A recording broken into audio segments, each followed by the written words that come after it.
Assalamualaikum warahmatullahi wabarakatuh. Alhamdulillahi rabbil alamin. Wassalatu wassalamu ala ashrafil mursalin. Nabiyyina wa maulana Muhammadin wa ala alihi wa sahbihi ajma'in. Wa ashhadu an la ilaha illallah wahdahu la syarikalah. Wa ashhadu anna Muhammadan abduhu wa rasuluh.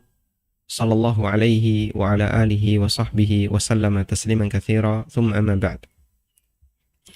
Alhamdulillah, puji syukur kita aturkan kehadirat Allah Subhanahu wa taala.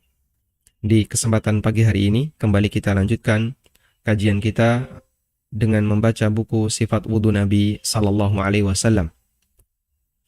Dan insya Allah kita akan mempelajari tentang hukum mengeringkan anggota wudu dengan menggunakan anduk atau semacamnya seusai wudu. Namun sebelumnya kita akan membaca tentang kewajiban untuk berwudu disebabkan karena makan daging onta. Dari penulis menyebutkan, al-wudu'u min akli lahmil jazur. Wudu disebabkan karena makan daging onta. Dari Jabir bin Samurah radhiyallahu anhu, ada seseorang anna rajulan sa'ala Rasulullah sallallahu alaihi wasallam. Ada seseorang yang bertanya kepada Rasulullah sallallahu alaihi wasallam, atawadda'u min luhumil ghanam? Apakah orang harus berwudu disebabkan karena makan daging kambing? Qala in syi'ta fatawadda' wa in syi'ta fala tatawadda'. Kemudian Nabi SAW mengatakan, kalau mau berwudu silahkan berwudu, kalau enggak silahkan tidak berwudu. Artinya berwudu boleh, tidak berwudu boleh. Dan itu menunjukkan bahwa makan daging kambing tidak wajib untuk berwudu. Dan makan daging kambing tentu saja bukan daging mentah, tapi daging yang sudah matang. Dan cara daging kambing matang itu bisa dengan dimasak kuah atau bisa dengan dipanggang. Artinya bersentuhan dengan api.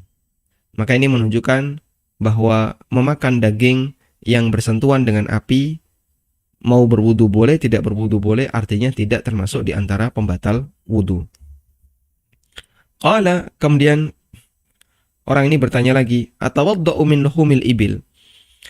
Apakah aku harus berwudu disebabkan karena makan daging onta?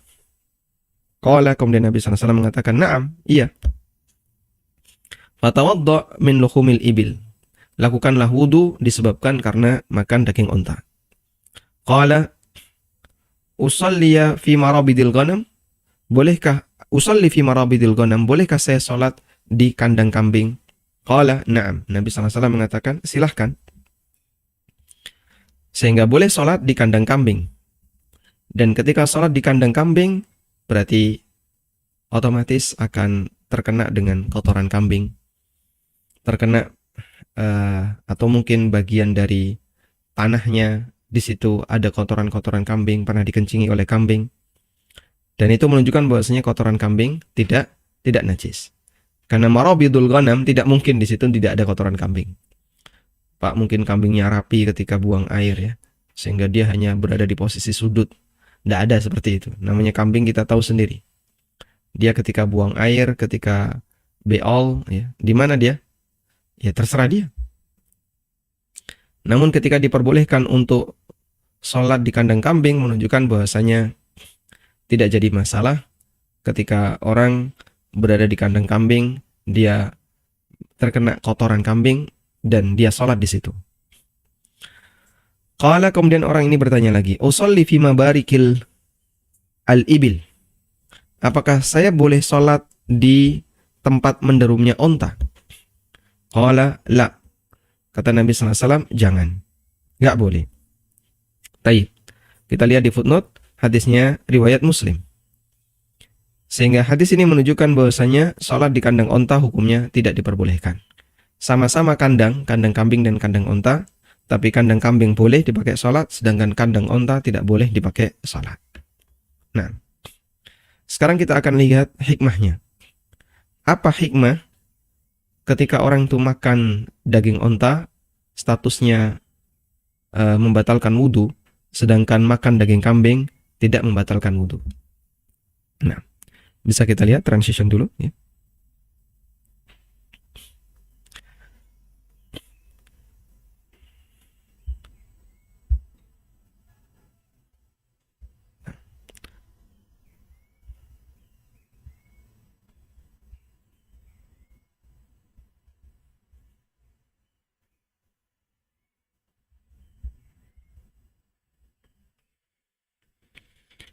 mengenai hikmah kenapa ada kewajiban untuk berwudu setelah makan daging onta. Baik. Di sini ada yang mengatakan, min ahlil ilmi man dhahaba ila anna hadzal hukma ta'abbudiyun la tu'lamu illatuhu. Sebagian ulama berpendapat bahwa perintah dalam hadis orang yang makan daging onta harus berwudu itu sifatnya perintah ta'abbudi, murni ibadah. Karena murni ibadah, maka tidak bisa diketahui latar belakangnya. Artinya ketika itu murni ibadah, ikuti saja apa adanya. Karena dia sifatnya murni ibadah, ikuti saja apa adanya. Qala Al-Mardawi salah satu ulama mazhab Hambali rahimahullah. As-sahihu minal madhab, pendapat yang benar dalam madhab Hambali, annal wudu'a min lahmil ibil ta'abbudiyun wa alaihi al-ashab. Bahwa wudu disebabkan karena makan daging onta, itu sifatnya murni ibadah. Wa alaihi al-ashab, dan ini merupakan pendapat yang diikuti oleh para ulama madhab Hambali. Wakila, dan ada yang mengatakan huwa mu'allalun. Ada yang mengatakan bahwasanya itu mu'allal, memiliki latar belakang. Sehingga bisa kita cari apa ilahnya, apa latar belakang, sehingga hukum itu, sehingga berwudu setelah makan daging onta, hukumnya wajib.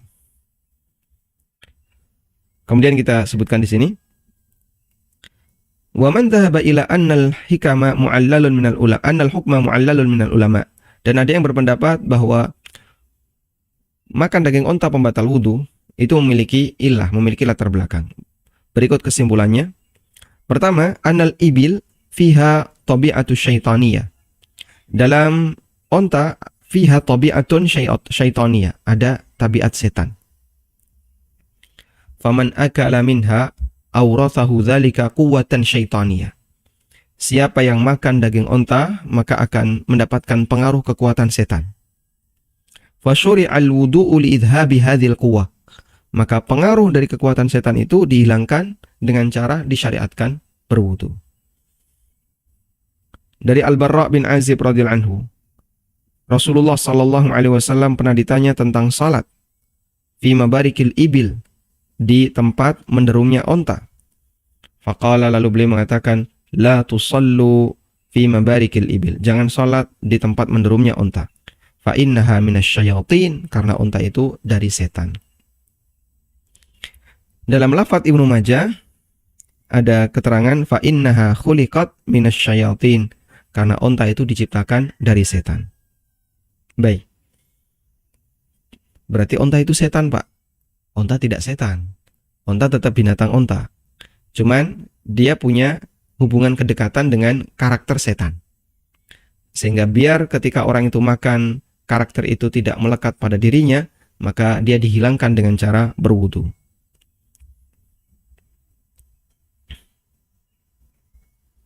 Taib. Kata Syekhul Islam di sini, asyara sallallahu alaihi wasallam fil ibili ila annaha minasyayatin. Nabi SAW mengisyaratkan tentang onta, bahwasanya onta itu dari setan. Yuridu wallahu a'lam annaha min jinsi asyayatin wa nau'ihim. Yang dimaksud di situ adalah Nabi SAW, wallahu a'lam, maksud beliau adalah untuk menjelaskan bahwa setan itu salah satu, onta itu salah satu di antara bagian dari setan. Fa inna kulla atin mutamarrid syaitanun, karena semua yang nakal, yang pembangkang, nggak mau nurut, maka dia adalah setan. Min ayyid dawabikana, apapun jenis binatangnya. Seperti anjing hitam, juga setan. Onta, syayatinul an'am, adalah binatang ternak yang merupakan setan. Karena onta ini paling susah untuk dibuat nurut. Kama lil insi syayatin, sebagaimana pada diri manusia juga ada setannya.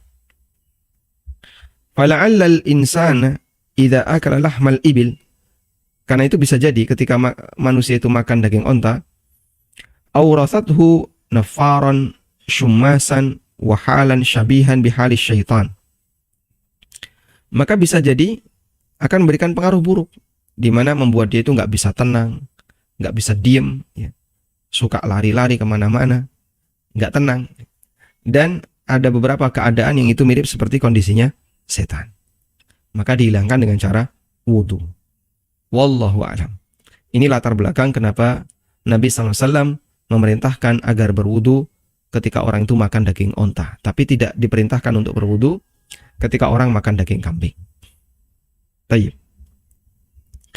Sering kita mendengar begini ya, Rasulullah SAW menyuruh orang untuk berwudu setelah makan daging onta. Karena ceritanya, jadi kemudian dibuatlah sebuah cerita. Ada sahabat sedang makan bersama, makan bareng, dan yang dihidangkan adalah daging onta. Kemudian seusai makan, tiba-tiba salah satu di antara mereka ngentut.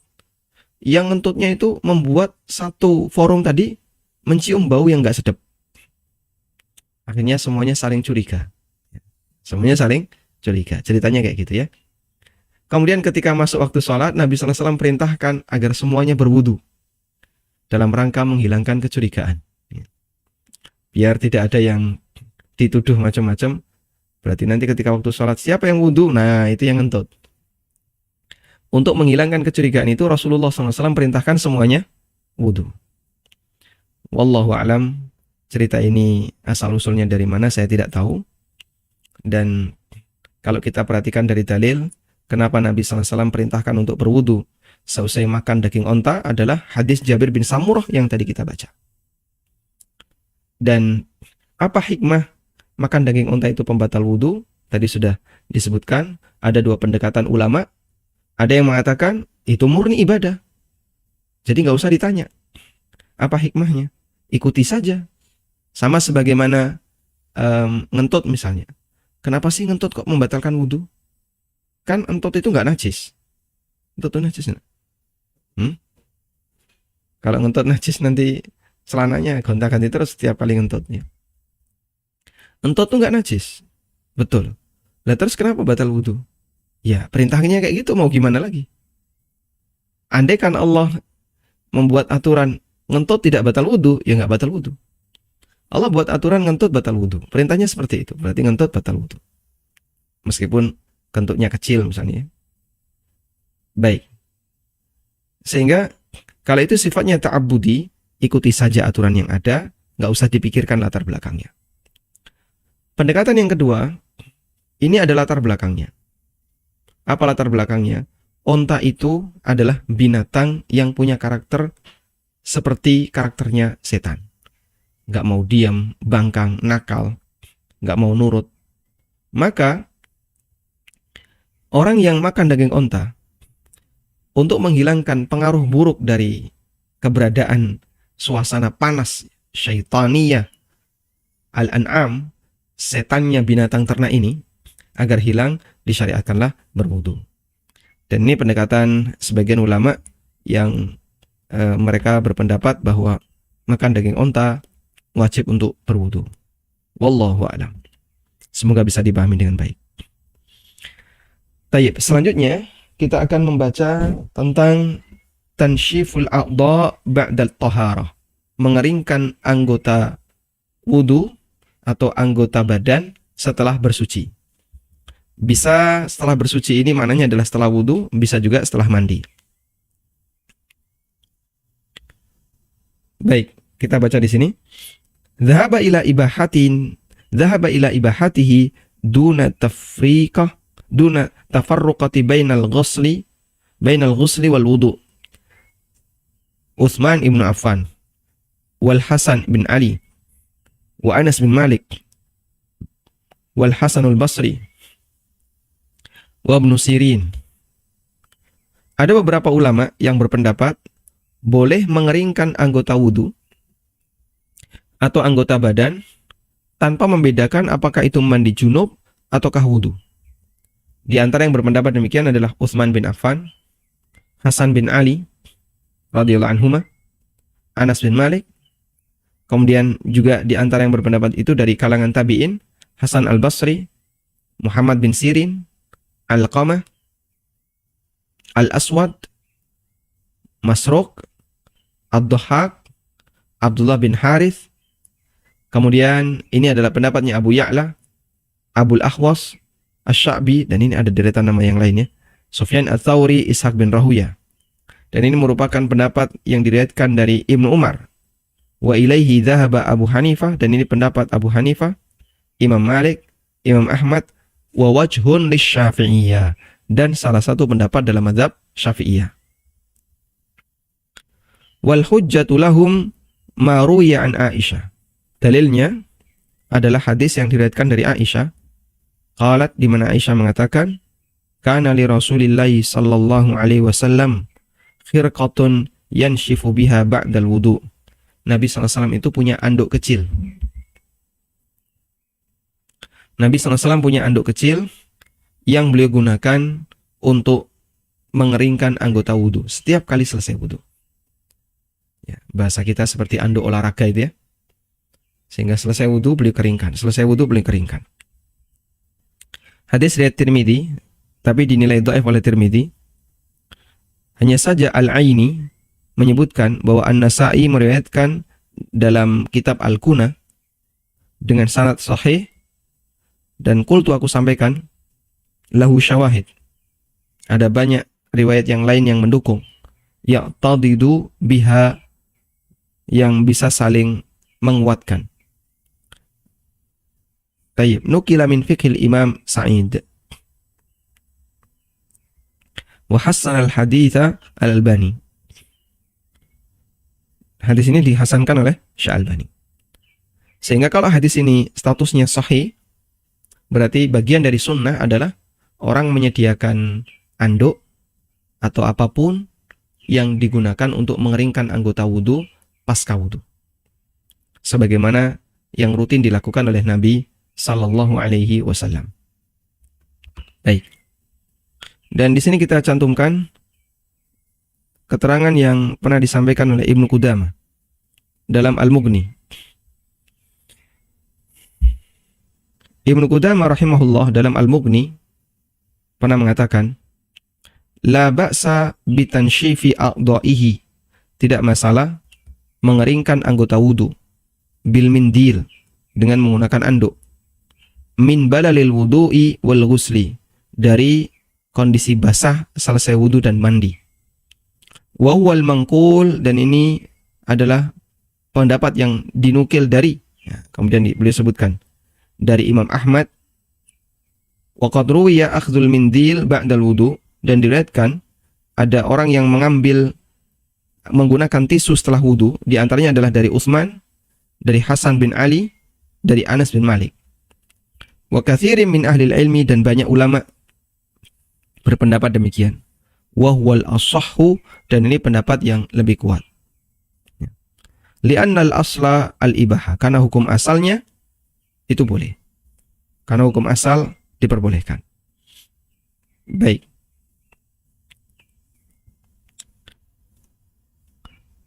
Kemudian kita kembali ke sini ya. Lalu di sini disebutkan beberapa riwayat.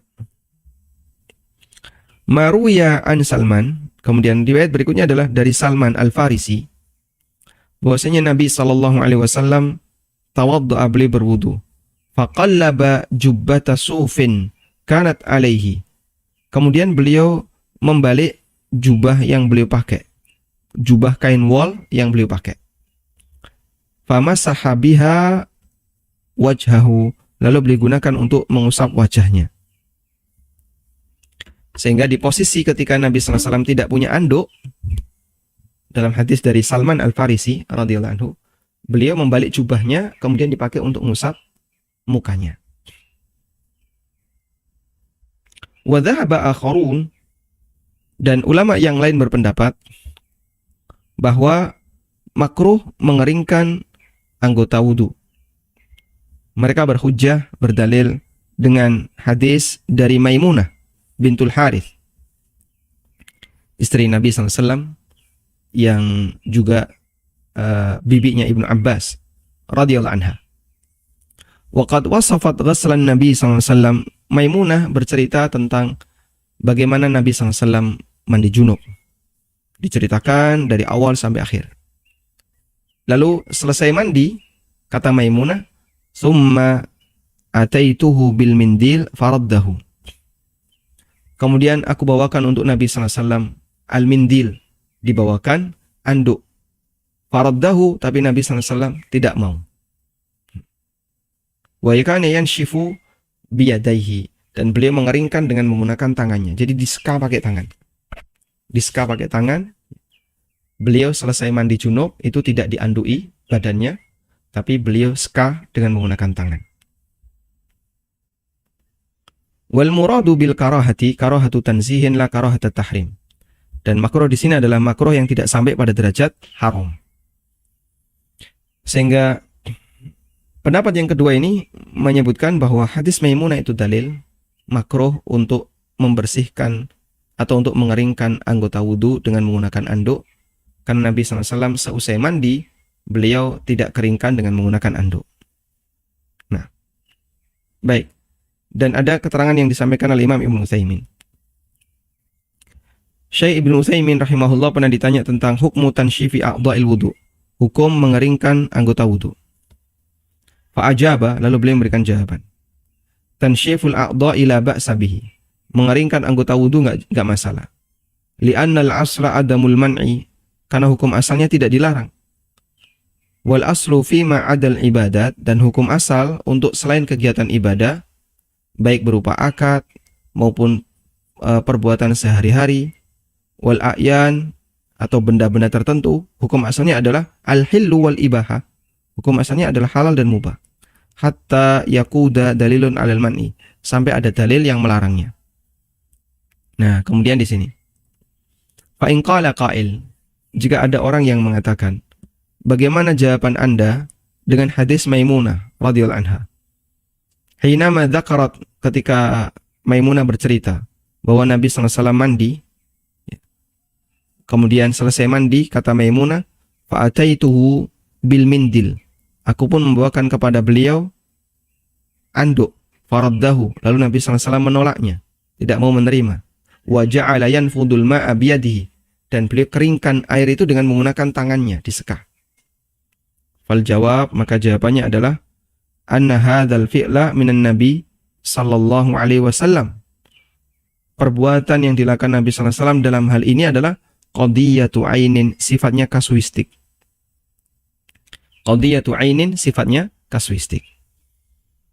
Tahtamilu iddata umurin, yang di situ mengandung banyak kemungkinan. Ada banyak kemungkinan. Bisa jadi li'annahu imma li'annahu lisababin fil mindil, bisa jadi ada yang masalah di anduk itu. Au li'adami nadhafatihi, atau mungkin anduk itu kotor. Atau atau mungkin beliau tidak ingin untuk membasahi anduk itu dengan air. Dan ketika dibasahi dengan air itu enggak cocok. Fahunaka ihtimalat, ada banyak faktor kemungkinan. Sudah, ada banyak faktor kemungkinan. Kok Nabi SAW dikasih anduk enggak mau? Kenapa ini? Oh, bisa jadi anduknya kotor, bisa jadi ini, bisa jadi ini, bisa jadi ini, gitu ya. Ada banyak kemungkinan. Justru sebaliknya, kata beliau. Kata Imam Ibnu Utsaimin, walakin ityanuha bil mindil qad yakunu dalilan ala anna min adatihi ay yanshifa a'dha'ahu wa illa lama atat bihi. Bahkan bisa jadi ketika Maimunah memberikan anduk kepada Nabi SAW, bisa jadi ini merupakan dalil bahwa itu bagian dari kebiasaan Nabi SAW, beliau mengeringkan anggota badan selesai mandi. Wa illa lama atat bihi. Karena kalau tidak, Maimunah nggak bakalan membawakan anduk kepada beliau. Ketika Maimunah menyuguhkan anduk, itu bukti, oh berarti bagian dari kebiasaan beliau selesai mandi pakai anduk. Cuman di waktu ini beliau nggak mau. Mungkin karena faktor anduknya kotor, atau ada sesuatu di anduknya, dan seterusnya. Wallahu a'lam.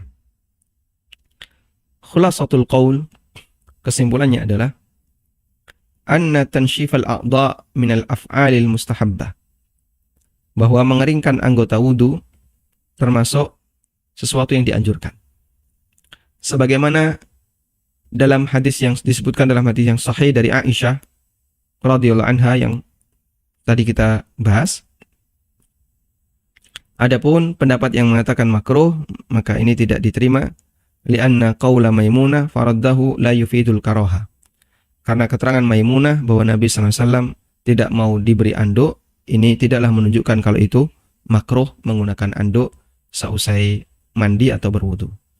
Sehingga insya Allah tidak masalah bagi orang yang selesai mandi atau selesai berwudu, dia mengeringkannya dengan anduk. Lalu muncul pertanyaan yang lain. Dulu pernah kita bahas bahwa salah satu di antara keutamaan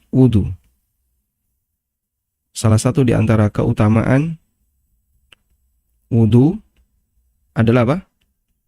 Diampuni dosa hingga tetes terakhir, gitu ya. Diampuni dosanya hingga tetes terakhir. Sehingga dosa itu keluar bersama dengan tetesan-tetesan air. Nah, berarti kan selesai berwudu kita biarkan badan kita penuh dengan tetesan. Jawabannya, hadis ini tidak menunjukkan hal itu. Sehingga tidak harus selesai berwudu ditungguin netes gitu ya, sampai kering baru masuk masjid. Maka kalau pakai blower itu ya, pakai blower yang anget itu namanya apa itu? Ya, kayak kayak pemanas hair dryer ya. Oh, itu enggak boleh. Kenapa? Nanti airnya menguap, nggak jadi netes. Atau menggunakan anduk enggak boleh, nanti nggak jadi netes. Ini juga nggak benar. Kenapa? Yang dimaksud bahwasanya dosanya diampuni bersama tetesan-tetesan wudu adalah bersama air yang nempel di tangan kita kemudian keluar dia. Dan Allah Subhanahu wa taala Maha tahu bagaimana cara Allah mengampuni anggota wudu yang dilakukan oleh hamba. Dan kalaupun netesnya itu ke anduk juga tetap sah sebagai tetesan. Kalaupun terusap dengan anduk sah sebagai tetesan. Sehingga tidak harus netes dalam arti air itu jatuh ke tanah. Wallahu a'lam. Walhamdulillahirabbil alamin. Baik. Dan kita masih punya pembahasan terakhir ya dari buku ini, yaitu nawaqidul wudu, pembatal-pembatal wudu. Yang ini mungkin bisa selesai dalam kurang lebih 2 kali pertemuan insyaallah taala. Nah, baru khatimah dan insyaallah akan kita bahas di pertemuan berikutnya. Semoga bermanfaat. Wassallallahu ala nabiyyina Muhammadin wa ala alihi wa sahbihi wasallam.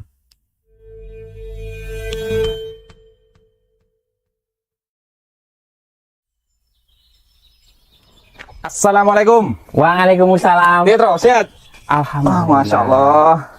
Enak banget ini nyender loh. Kepiye. Wah, kok kita delok-delok rajin banget lagi. Lho lah iya to Lah ya. maca apa to?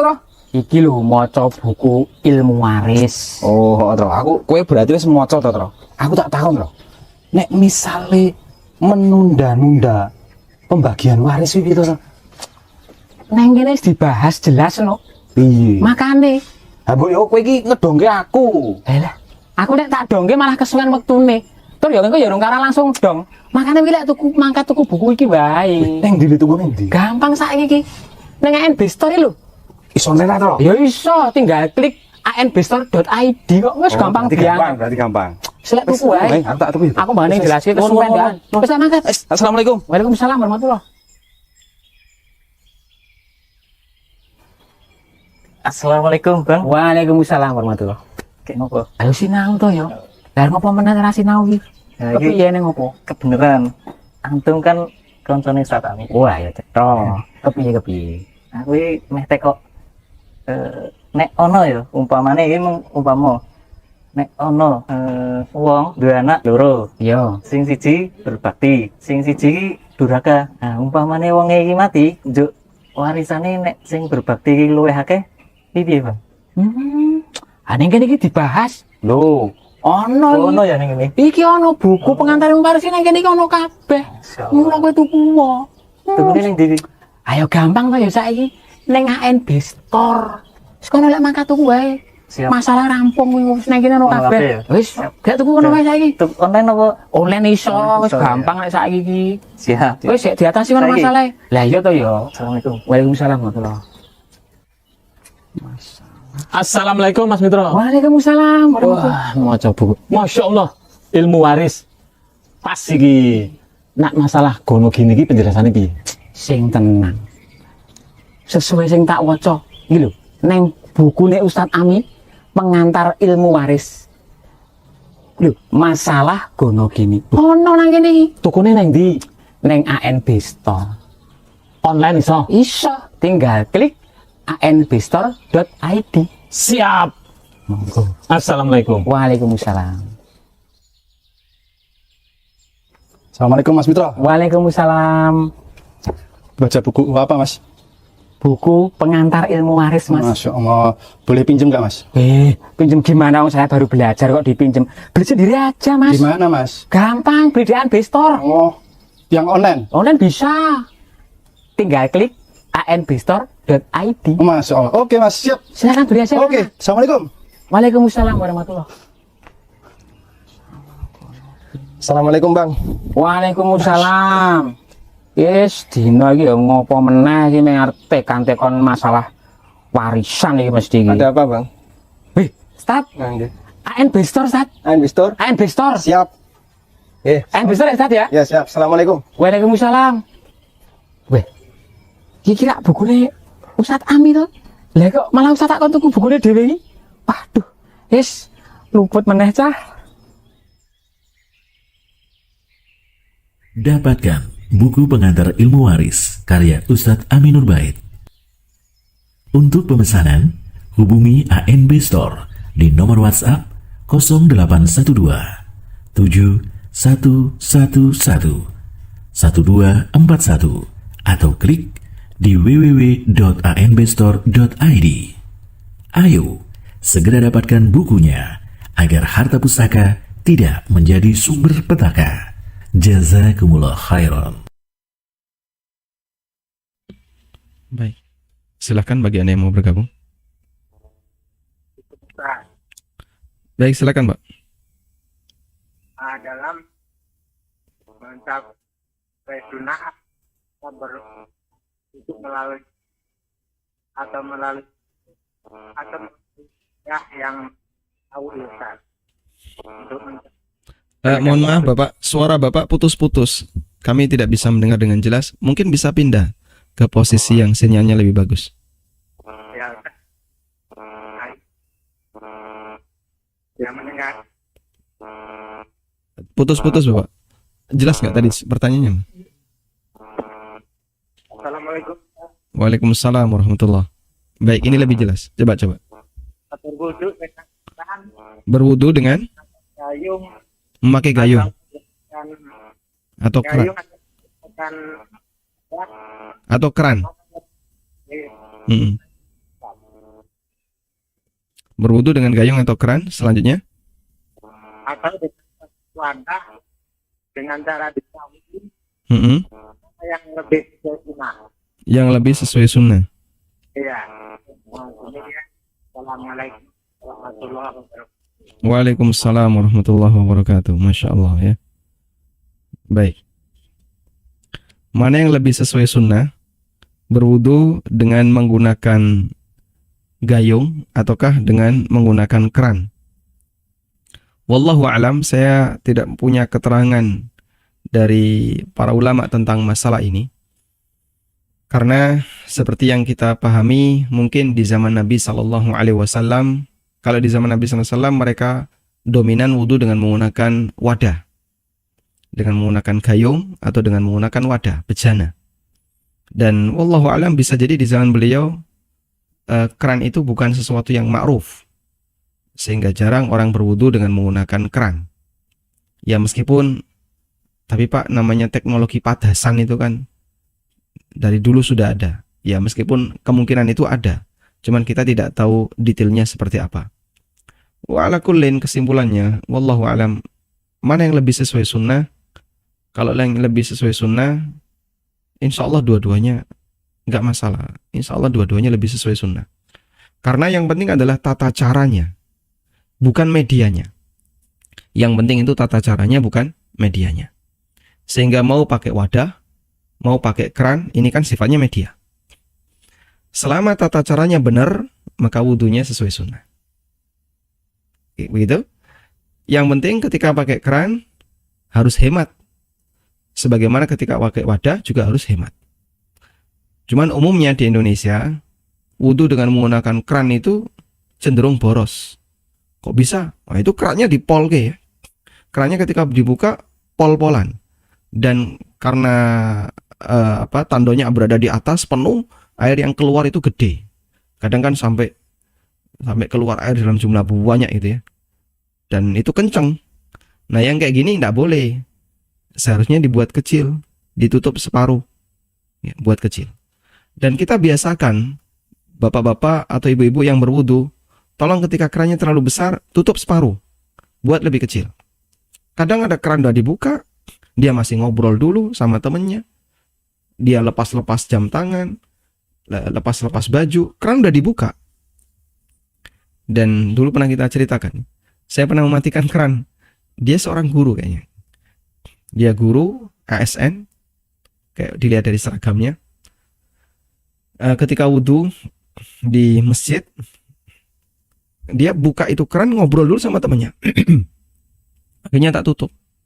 Ya orang yang ngeliatin aja, ya terserah. Ini tindakan yang salah. Ya, kita nggak bicara masalah hukum syariat, tapi secara aturan di masyarakat ini sudah merupakan tindakan yang salah. Makanya kalau keran buka separuh saja. Nah, kecenderungannya keran yang boros seperti itu yang membuat kita jadi kurang respon dengan hal ini. Maka kalau bisa berwudu dengan keran, usahakan kerannya jangan dibuka sempurna, tapi dibuka separuh. Wallahu a'lam. Baik, silakan. Assalamualaikum Ustaz. Waalaikumsalam warahmatullahi. Izin bertanya keluar tema Ustaz. Untuk kan ada anjuran untuk memperbanyak doa ketika sujud dan di akhir sholat. Apakah itu juga berlaku untuk sholat sunnah Ustaz? Atau hanya sholat wajib saja? Kemudian seberapa banyak doa yang boleh disampaikan di akhir sholat? Apakah boleh lama, banyak gitu? Apakah boleh? Sekian Ustaz, banyak Lama. maksudnya dalam waktu yang lama gitu Ustaz, sebelum salam. Cukup itu saja Ustaz. Jazakallahu khair. Barakallahu fiik. Assalamualaikum. Waalaikumsalam warahmatullahi wabarakatuh. Baik. Apa hukum berdoa ketika sholat sunnah? Apakah boleh doa yang kita baca ketika sholat wajib kita baca pada saat sholat sunnah? Jawabannya, ma thabata fil fardi sabata fin nafli, wa ma thabata fin nafli sabata fil fardi. Apa yang berlaku dalam sholat sunnah juga berlaku dalam sholat wajib, dan apa yang berlaku dalam sholat wajib, hukum asalnya berlaku pula dalam sholat sunnah, kecuali jika di situ ada dalil yang mengkhususkan. Sehingga kalau itu khusus untuk sholat sunnah saja, atau sholat tertentu saja, maka tidak berlaku untuk sholat yang lain. Contohnya Pak Ustadz, contohnya takbir ziyadah pada saat sholat Id. Allahu Akbar, Allahu Akbar, sebanyak 7 untuk rakaat pertama dan 5 untuk rakaat yang kedua. Boleh nggak kita sholat duhur seperti itu? Allahu Akbar, Allahu Akbar. Makmumnya saya yakin bingung ya. Ini kok takbir tapi kok nggak ruku? Oh ternyata cuman ngasih tambahan takbir ziyadah, takbir tambahan. Nggak boleh karena itu khusus untuk sholat Id. Sehingga ketika itu khusus untuk sholat tertentu, tidak berlaku untuk sholat yang lain. Dan hukum asalnya untuk doa dan bacaan, hukum asalnya berlaku untuk semua sholat. Karena itu ketika ini diajarkan Nabi SAW pada saat sholat wajib, maka itu juga berlaku dalam sholat sunnah. Sehingga silahkan Anda baca itu di sholat sunnah. Kemudian yang kedua tentang berapa lama kita boleh berdoa pada saat sholat wajib. Kalau di posisi kita sebagai imam atau makmum, maka ini dibatasi. Kalau makmum jelas ya, batasnya adalah mengikuti gerakan imam. Tapi kalau jadi imam, boleh nggak terlalu lama? Nggak boleh. Kenapa? Anda punya makmum. Anda punya makmum. Sehingga ketika Anda mau membaca doa, ya perhatikan kondisi makmum, jangan terlalu lama. Sebagaimana ketika berdiri juga jangan terlalu lama, ada toleransi untuk makmum. Nabi SAW mengingatkan, fa inna min waraika dha'ifun wa maridun wa dzul hajah. Di belakangmu itu, wahai imam, dan ini nasihat yang beliau sampaikan kepada Mu'ad bin Jabal, di belakangmu ada orang sakit, ada orang yang lemah, dan ada orang yang sedang punya kesibukan. Mungkin dia mau segera menyelesaikan kesibukannya. Jadi jangan dia ditahan gara-gara sholatnya yang terlalu panjang. Tapi kalau sholat sendirian terserah. Karena orang yang sholat sendirian, dia bebas menentukan berapa panjang pendek sholat yang dia kerjakan. Yang penting kalau pendek jangan sampai tidak tumaknina. Wallahu alam. Baik, silakan. Assalamualaikum warahmatullahi wabarakatuh. Waalaikumsalam warahmatullahi wabarakatuh. Ya, Pak Ustadz, ini ada dua pertanyaan. Yang satu terkait dengan tema wudhu, yang kedua nanti di luar tema. Untuk yang pertama, Ustadz, bagaimana hukumnya kalau kita sedang berwudhu, misalkan baru proses di mengusap tangan, lalu kita kentut. Nah, yang terjadi selama ini, saya sering mengulang wudhu karena ketika di tengah-tengah wudhu, ternyata qadarullah saya kentut gitu. Akhirnya saya ulang lagi dari awal. Nah, itu biasa terjadi kadang 3-4 kali. Nah, itu hukumnya Dalam gimana? sekali Apa wudhu, memang harus diulang? dalam sekali wudhu terjadi 3-4 kali Iya, Ustaz. ngentot gitu ya. Iya, betul, Ustaz. Baik. Nah, terus untuk yang kedua, Ustaz, ini terkait dengan terakhir makalah tentang YouTube, Ustaz. Itu yang saya lihat di ANB channel kemarin itu kan terkait dengan video-video dakwah. Nah, bagaimana dengan channel yang baru mau saya bangun untuk terkait dengan video tutorial untuk produksi miniatur, Ustaz. Jadi untuk usaha gitu. Saya ingin membagikan itu video-video tentang usaha gitu, Ustaz. Ya, pastinya itu tidak saya monetis atau saya tidak berniat bekerja sama dengan YouTube, hanya ingin menyimpan video di YouTube, dan kebetulan banyak customer saya itu yang menanyakan video-video untuk proses pembuatan miniatur dari usaha saya tersebut, Ustaz. Jazakallahu khairan, Ustaz. Wa barakallahu fikum. Waalaikumsalam barakallah. Masya Allah. Barakallah fiik. Baik. Baik, untuk kasus yang pertama ya. Apabila kita berwudu, lalu di tengah wudu kita ngentut, apa yang harus kita lakukan? Jawabannya ulang wudu dari awal. Sehingga sikap Anda sudah benar, praktek Anda sudah benar. Baru dapat mencuci tangan satu sampai siku yang kanan saja, terus ngentut, yang kiri belum. Maka ngulang dari awal. Bahkan ketika kita berwudu baru dapat kaki kanan satu, kemudian saat mau ngangkat kaki kiri ngentut, ya ulang dari awal. Sudah? Karena ketika proses kegiatan wudu itu tidak boleh ada hadas di tengahnya. Harus tidak ada hadas. Karena wudu ini fungsinya adalah untuk menghilangkan semua hadas. Yang kedua, kami ingatkan ya. Apabila ini terlalu sering, bisa jadi itu godaan setan. Sehingga membuat Anda jadi repot. Ngulang lagi. Ketika Anda terlalu sering direpotkan seperti itu, lama-lama nanti jadinya gak senang dengan ibadah. Kenapa? Merasa direpotkan dengan ibadah. Dan itu bisa berbahaya. Maka setan itu menggoda manusia dari arah ini agar dia direpotkan dengan ibadah yang dia lakukan, lalu membuat dia gak senang dengan itu. Padahal ya orang dikasih syariat yang ringan. Baik. Sehingga di posisi ini kami sarankan, tolong Anda tahan. Kalau ada keinginan untuk ngentut, tahan aja. Jangan dibiasakan. Kalau terlalu sering dibiasakan, nanti jadi kebiasaan. Setiap kali wudhu, ngentut 3 kali, ngentut 4 kali. Padahal cuma ngentut kecil-kecil. Bisa jadi itu adalah gangguan setan. Mungkin Anda yakin, tapi Pak Ustaz saya yakin ngentut. Betul, berarti Anda tidak was-was. Cuman Anda diganggu untuk sering ngentut. Anda diganggu sering ngentut. Dan bisa jadi lambat laun jadi was-was. Makanya segera dihentikan dengan cara wudhu sekali, udah tahan. Mungkin ngentutnya akan hilang. Pak, itu apa nggak bahaya? Ini dalam rangka kemaslahatan sementara. nanti lama-lama suasana metabolisme itu akan rapi dengan sendirinya, lebih tertib, sehingga tidak menjadi orang yang gampang ke toilet, gampang ngentut pada waktu-waktu ketika kita butuh untuk segera beribadah kepada Allah Ta'ala. Wallahu a'lam. Selanjutnya, yang kedua ya, terkait hukum menaruh video di YouTube. Memang di situ ada sisi madaratnya, yaitu keberadaan iklan.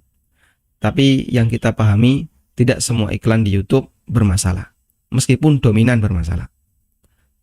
Ya.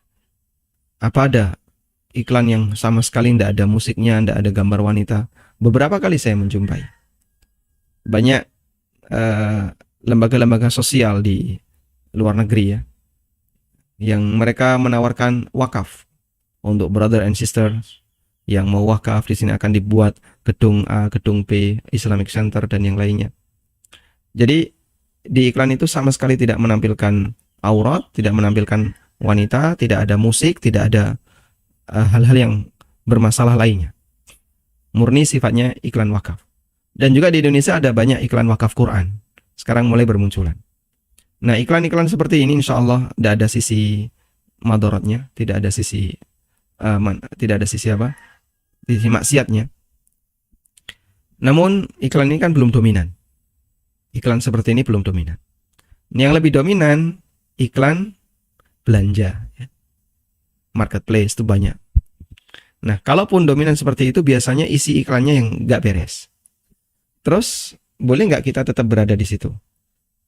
Insya Allah jika memang ada hajat yang besar untuk itu, silahkan, dalam rangka untuk mendapatkan manfaat yang besar. Karena kalau kemudian ini kita hilangkan semuanya, akan banyak sekali manfaat besar yang tidak bisa didapatkan oleh kaum muslimin. Tapi Pak Ustadz, itu kan pertimbangan untuk konten dakwah. Bagaimana kalau bukan konten dakwah? Baik, memang konten dakwah kita akui manfaatnya besar. Lalu konten non dakwah misalnya, tutorial tertentu, ada manfaatnya nggak? Ada. Apa manfaatnya? Ya, orang jadi tahu bagaimana cara kita memproduksi ya misalnya. Orang jadi tahu bagaimana cara kita berjualan, dan itu manfaat. Baik, Anda dapat manfaat itu, dan Anda akan kesulitan kalau tidak menggunakan manfaat itu. Maka ada kaidah, al-hajah tunzalu manzilatud darurah, adanya kebutuhan besar bisa disetarakan sebagaimana darurat. Ya, meskipun dalam posisi ini tidak sampai pada tingkatan darurat, saya kira lebih ringan daripada darurat. Sehingga insya Allah diperbolehkan dan tidak masalah untuk mengupload video di YouTube dengan maksud untuk melariskan dagangan. Wallahu a'lam. Baik, silakan. Assalamualaikum warahmatullahi wabarakatuh. Waalaikumsalam warahmatullahi wabarakatuh. Afwan Ustaz, di luar dari tema saya ingin bertanya. Tadi malam saya dikirimkan sama teman beberapa video-video yang tidak sesuai dengan apa yang pernah saya dengarkan dengan Ustaz yang jelaskan kemarin, sehingga saya ingin bertanya bagaimana menyikapi hal-hal tersebut. Contohnya Ustaz, video kemarin itu yang dikirimkan saya tentang bacaan yang dibaca sebelum sholat, kita harus bersyahadat dulu. Kemudian ada juga video menghalalkan bank konvensional. Bagaimana menyikapi hal tersebut Ustaz? Mohon pencerahannya. Nah, Itu aja Ustaz. jazakumullah khairan. Barakallahu fiikum. Assalamualaikum warahmatullahi wabarakatuh. Ada orang yang datang kepada Imam Malik. Dan orang ini adalah orang Murji'ah. Lalu dia mengatakan, "Wahai Imam Malik, saya ingin bicara dengan Anda." Imam Malik bilang, "Saya tidak mau." Diajak bicara orang kok tidak mau. "Saya tidak mau." Beliau tidak mau. Kemudian, "Cobalah kasih kesempatan saya untuk ngobrol sebentar saja." Imam Malik bilang, "Tidak mau saya." Orang ini memang terkenal orang bermasalah, ya. Dia suka debat, dia suka ngeyel, dia suka itu. Tanya kepada Imam Malik itu berkali-kali, tidak mau. Sampai akhirnya selesai Imam Malik berkegiatan di masjid, mau pulang, dia nyusul Imam Malik. Lalu beliau menyampaikan, orang ini menyampaikan, "Wahai Imam Malik, izinkan saya untuk membacakan satu ayat kepada Anda." Apa jawab Imam Malik? Saya tidak mau. Hanya membacakan satu ayat. Apa salahnya orang yang membacakan satu ayat? Karena dia mau menggiring Imam Malik, ya, mau memberikan pengaruh syubhat, racun pemikiran kepada Imam Malik dengan sesuatu yang sesuai kepentingannya. Lalu dibacakan ayat. Padahal ayat itu maksudnya adalah ayat untuk mendukung pemikiran dia, tapi itu salah paham dia. Ayat yang disalahgunakan oleh orang Murji'ah dan dianggap itu mendukung pemikirannya. Imam Malik gak mau. Akhirnya Imam Malik memberikan pilihan. Kamu yang pergi dari sini atau aku yang pergi. Subhanallah. Ini sikap seorang ulama besar setingkat Imam Malik bin Anas rahimahullah ta'ala. Di mana beliau itu menjaga kondisi batin dengan cara apa? Baca apa yang meyakinkan sesuai dalil, selesai. Sudah? Kalau hati belum siap untuk mendengarkan kalimat-kalimat yang bertentangan dengan ini, ditutup celahnya. Saya nggak mau dengerin. Sebagaimana perkataan seorang ulama, ya. Seingat saya itu adalah Sufyan Ats-Tsauri, "Asy-syubhatu qattafa wal qulubu dha'ifah." Syubhat itu menyambar-nyambar, sementara hati seorang hamba itu lemah. Sehingga jangan biarkan hati kita ini gampang menerima syubhat, gampang menerima racun-racun pemikiran. Karena kalau terlalu sering menerima racun pemikiran, setan itu kan godanya begini. Coba kamu bandingin ya. Terbuka dulu, kita bandingin mana yang lebih benar. Orang awam mau suruh bandingin kayak gitu, pertimbangannya pakai apa? Wong dia baru belajar. Dia baru belajar. Lain halnya ketika dia dibimbing oleh seorang ustadz Ahlussunnah yang dia bisa memahami bagaimana karakter orang ini, bagaimana cara belajar yang benar untuk orang ini. Butuh bimbingan. Ya, maka kita arahkan. Tolong Anda pelajari bagian ini. Sudah? Kalau memang belum siap untuk mendengarkan syubhat, tinggalkan syubhat. Fokus untuk bagian yang Anda yakin benar, sementara bagian kebatilan-kebatilan yang lalu lalang ada di sekitar kita, tinggalkan dulu, nggak usah didengerin. Itu berbahaya bagi batin, berbahaya bagi hati. Walhamdulillah. Dengan kemudahan dari Allah Subhanahu wa taala, insya Allah akan kita bahas di forum ANB. Ada satu buku yang sudah selesai naskahnya ditulis, judulnya Fikih Bermadhab. Buku itu berjudul Fikih Bermadhab, dan sengaja saya belum pernah cerita buku ini, baru kali ini saya cerita di forum ANB. Alhamdulillah karena sudah selesai ditulis, saya berani bercerita, sudah masuk ke tim layout. Insya Allah buku ini membahas gimana sih cara beragama yang selamat. Termasuk kita bahas bagaimana cara memilih madhab, kemudian pandangan para ulama tentang bermadhab. Ada banyak sekali nasihat-nasihat yang sangat kita butuhkan dari para ulama. Agar ketika kita beragama, itu berada di posisi selamat. Karena kita yakin hidup tidak sekali, agama jangan dibuat mainan. Kita harus serius di situ dan penuh dengan kehati-hatian. Termasuk bagaimana tips-tips dalam belajar agar kita bisa lebih baik ketika belajar. Termasuk bagaimana cara kita menyikapi khilaf. Saya juga sebutkan satu bab khusus tentang fikih ikhtilaf. Fikih memahami perbedaan pendapat di kalangan para ulama maupun di kalangan masyarakat awam.